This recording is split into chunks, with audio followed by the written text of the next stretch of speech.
I'm Olivia. I'm a Southern Yankee Stitcher, and I'm here to talk to you about the SAL I want to share with you all.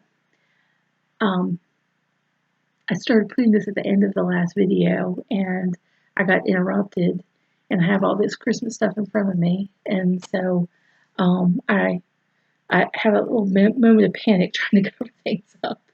So that last video, is going to end rather abruptly because if I try and edit it, it's going to take forever to upload. My internet's great, but my computer's not. So we're just going to leave it there. I'm just going to start over with my story. And it kind of has to do with Christmas a little bit. And one of the reasons I wanted to wait and show this to you now. So let me just start with my story. That starts from when I was a kid.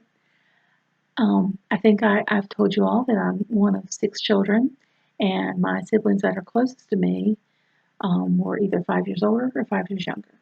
And there were 5 girls and 1 boy in our family, and the ones closest to me were girls. So we often played together, played with the same toys and all, and some large gifts my older sister Lisa and I would get as a combined gift at Christmas time.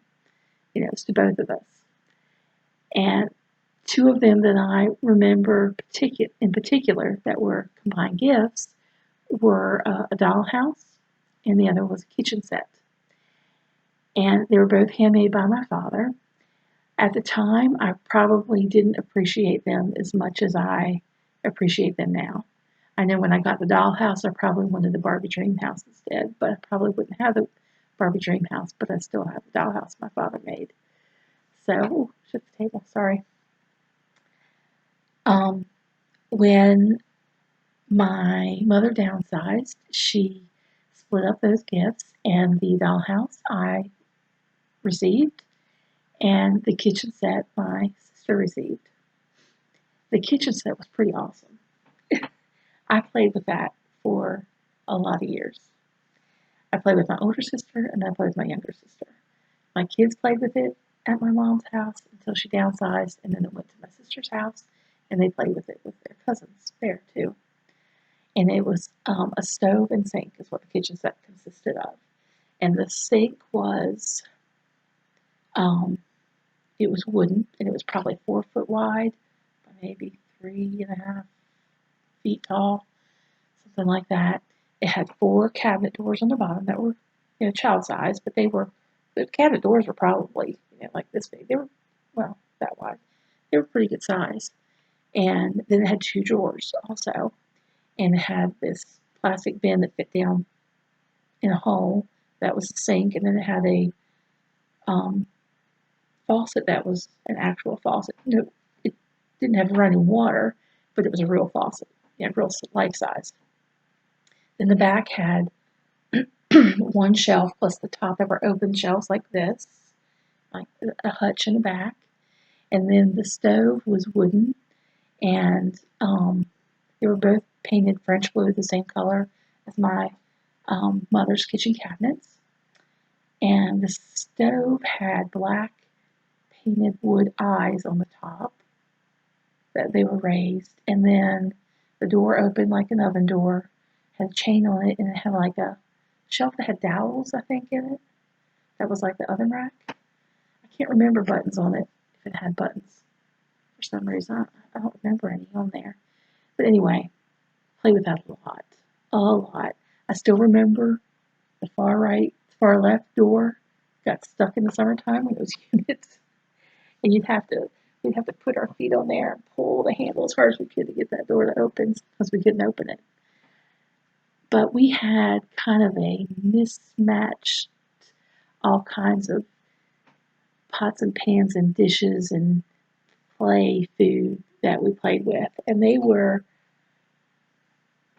some newer things from the 70s when we got it, and then old things that had been handed down from my older sisters. My oldest sister is 18 years older than me. So there were some toys that had been around a long time. I know we had the Easy Bake Oven, like the original Easy Bake Oven pans that we still used. The oven was in the attic, I believe. And painted tin things, like um, different cups and saucers and things. And oh gosh, some were plastic, some were metal. It was just all kinds of things. But I have my favorites. And my favorite was a little tea set, and it was tin. It was painted tin. And I asked my mother about this a couple years ago. We were just talking about things, and it was after I started stitching, and I thought I want to stitch something about that tea set because I really love that tea set. So I asked my mother about it. I thought it was my older sister's. It turned out it was my mother's when she was a little girl. My mother's 90 now, so that tea set was pretty, it was old. It was around 1940 when the tea set came out.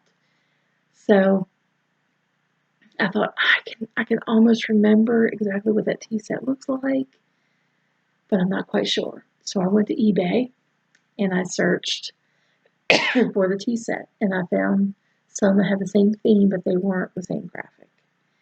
Then I finally found the one, and I put it like on my watch list, and I wasn't going to buy it. I just wanted to be able to see the image later when it came time for me to chart a pattern. And well, then I decided, several months later, I don't know exactly how much longer it was, and I was going to start working on that chart. And this was about a year ago. And I went to eBay to my watch list, and I couldn't access it. It was so old that it was gone by then. So I'm like, oh gosh, let me see if I can find another one. It was, this is something that's 80 years old. It's not, there's probably not as many of them as there used to be, for sure. So I found one, and I just bought it. I don't know if my sister got all the dishes with the kitchen set or not. I'm sure her things were packed up because her children are in college or graduated college now. So they're probably in her basement storage. It's probably where they are. I haven't asked her if she has the tea set that I'm thinking of because I don't want her to think I want it and want to take, it's hers. It's hers to do with what she wanted. She may have got rid of it. And that's fine. That would probably make me a little sad if I knew that she got rid of it, knowing it was my mom's. But, you can't hang on to everything. Everyone's not a pack rat like me. I've realized that. Or it could be that she never even got it. I don't know what she got with the set. So I just bought the set that I saw on eBay. And I'll show it to you now. We never had a complete set because it was so old. I mean, by the time I got it, it would have been around 30, 40 years at least. But when I got this in the mail and I opened it, I was like, oh my gosh.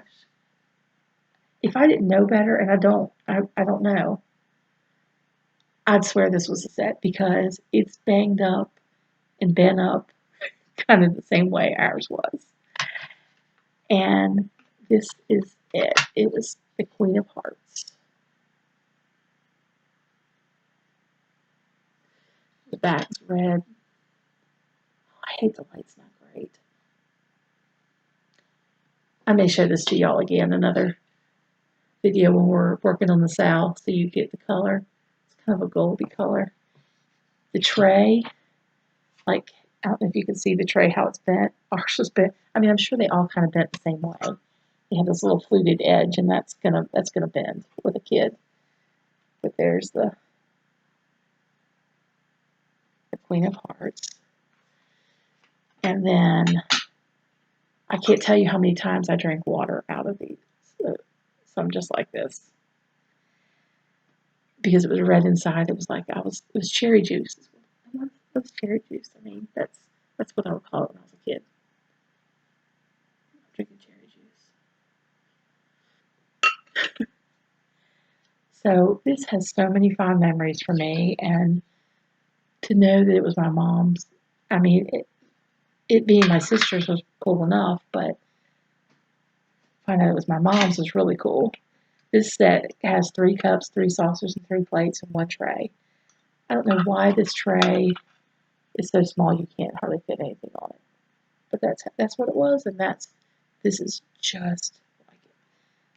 I mean, I tell you, it kind of took me back in time when I saw it, and the little metal handle, those little handles. I know, I'm weird. No, I'm weird. But I wanted to chart something for that, and I thought that just says Valentine's to me. Queen of Hearts. I mean, here's the Queen again, and I'm not a big Valentine person. My anniversary is on Valentine's. We were married on Valentine's Day, but I don't decorate a lot for Valentine's Day. I may put out a couple heart cookie cutters or something. But I thought, but the last year, I had already purchased this. That's how long I've been waiting, waiting to stitch this thing. And I put it out for Valentine's Day, and it'll go out for Valentine's Day again. And I want to show you all the chart that I came up with. I had hopes that I was going to show you a finished stitch product because digital images, it just doesn't do them justice. So, I haven't even started it. So I thought, what better way?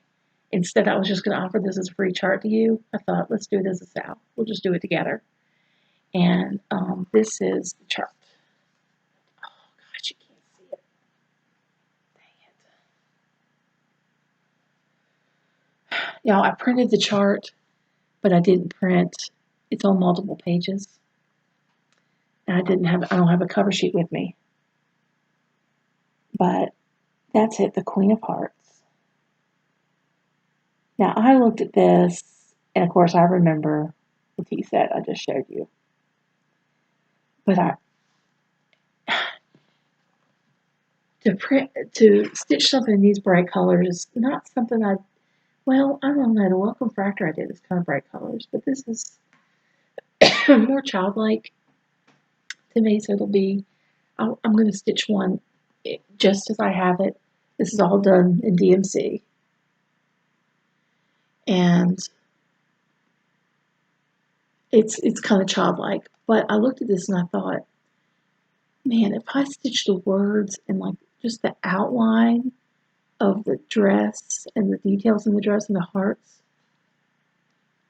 and just stitch it in black on a dark coffee tea stained linen, just the outline black with the teacup and all that. I thought that would be really cool looking, kind of primitive looking if these colors aren't your thing. I mean, I guess they kind of are my I guess they kind of are my thing, but I'm going to stitch it just in black too, because I feel like the one with just black it's something I could keep up year round, and this I'm not sure I will. But I want to share this with you. If you're interested in stitching it, maybe you want to stitch the full color, maybe you want to stitch it just in black, have it a little more primitive looking, maybe you just want to take a portion of it, just the teacup, and stitch it. I'm going to offer that to anyone that wants it in a PDF download.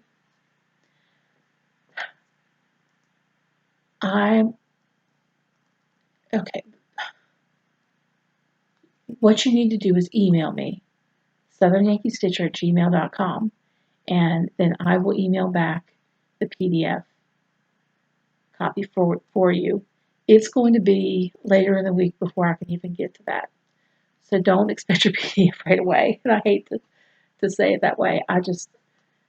We haven't even done Christmas yet, y'all. We gotta do Christmas.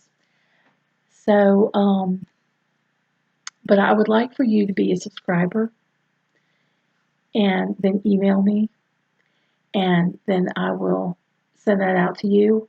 I ask that you don't share it with anyone. Anyone can subscribe to my channel and email me and get the chart. I just kind of want to track it, see how many people are interested. It may not be very many. You might think, that's Queen of Hearts means something to me. It wasn't my tea set when I was a kid, and I get it. I'm not sure that it would really speak to me if that it wasn't personal to me, because, like I said, I don't really decorate for Valentine's Day. But maybe you like cards. You can be Queen of Hearts that way. So anyway, if you are interested in this, I am shooting to start this SAL the 14th of January. It gives 1 month to stitch this before Valentine's Day if you want to have it done for Valentine's Day. And gives you time to get your fabric and get your DMC colors together, and maybe you want to change up the colors, whatever you want to do. I love to see it. And we're going to have a hashtag SYS Queen of Hearts for Southern Yankee Stitcher Queen of Hearts. And I will be posting that on Instagram, and I'll probably just mainly stick to Instagram. If you're on the South Carolina Stitchers Facebook page, I am on there, and you could put your hashtag there as well. I think that's about it. Y'all, it's now about 11:15. I need to go grab some presents. I need to get ready for Christmas. So, I will be mentioning this SAL again, and hopefully I'll have some new whips to show you, because all of this will be done with things that have consumed my life the last month or so. I'm anxious to start something new. Really am. I have some old whips that I probably need to work on, but I'm probably going to start something new instead, because that's what I'm anxious to do. So I hope you all have will enjoy the rest of your holiday. If you have some time off, enjoy that time off, and you have a happy new year. And I'll be back probably in 2 weeks to give you an update, to maybe show you some better pictures, and I may go ahead and start with stitching the SAL. I've got mine kitted up, and I'm ready to go, and I'd really love to be able to show you all something. So I will see you soon, and don't forget, if you want to join me in that SAL, just email me, southernyankeestitcher@gmail.com. See y'all later. Bye.